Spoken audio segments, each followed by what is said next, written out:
Assalamualaikum warahmatullahi wabarakatuh. Nama saya Hendriatna Desaputra. Saya dari Prodi Manajemen Kampus D Universitas Pancasakti Bekasi. Pada kesempatan kali ini, saya akan menjelaskan tentang materi matematika bisnis. Matematika bisnis yaitu ilmu terapan di mana masalah yang muncul dalam ekonomi atau bisnis diselesaikan menggunakan analisis matematika untuk mendapat kesimpulan yang terbaik. Unsur fungsi yang pertama yaitu unsur variabel, yang kedua unsur koefisien, dan yang ketiga itu unsur konstanta. Notasi fungsi Y sama dengan F dalam kurung X. Contoh Y sama dengan F dalam kurung X sama dengan 5 ditambah 0,8X. Berikutnya yaitu deret aritmatika dan geometri. Nah, yang pertama itu saya akan menjelaskan tentang deret aritmatika. Deret aritmatika yaitu penjumlahan suku-suku dari baris aritmatika. Rumusnya yaitu UN sama dengan A ditambah N dikurangi 1 tutup kurung B. SN sama dengan N dibagi 2 dalam kurung A ditambah UN tutup kurung. Jadi itulah rumusnya. Kemudian deret geometri.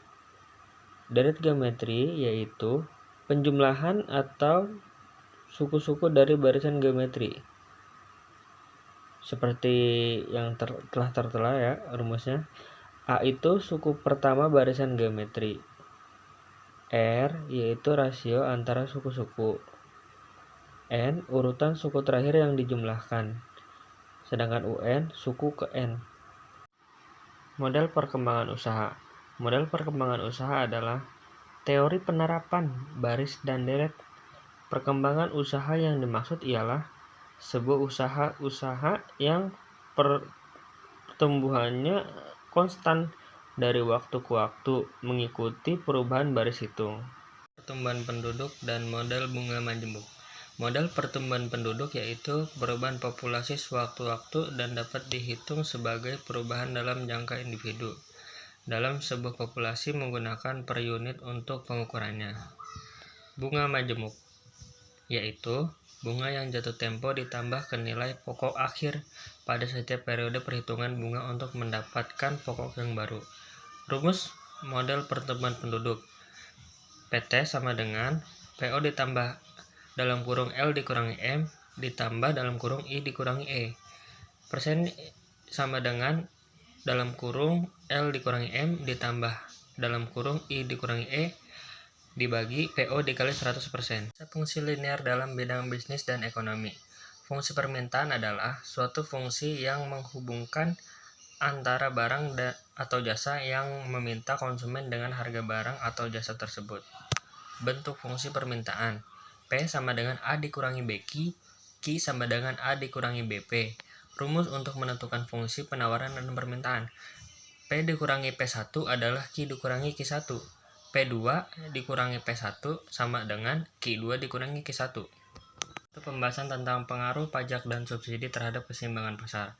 Pajak yaitu pengertian pajak, yaitu iuran rakyat kepada kas negara berdasarkan undang-undang yang dapat dipaksakan dengan tidak mendapat jasa timbal balik yang langsung dapat ditunjukkan dan yang digunakan untuk pembayaran umum.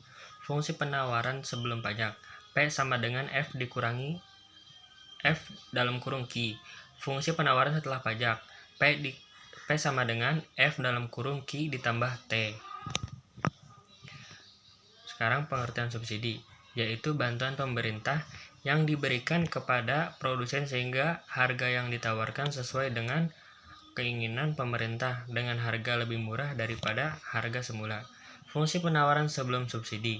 P sama dengan F dalam kurung Q. Fungsi penawaran sesudah subsidi yaitu P sama dengan F dalam kurung Q dikurangi S. Besaran subsidi yang diberikan oleh pemerintah S sama dengan S dikali Q. Penjelasannya, S sama dengan jumlah subsidi, Q sama dengan jumlah produksi setelah subsidi, S sama dengan subsidi per unit produk.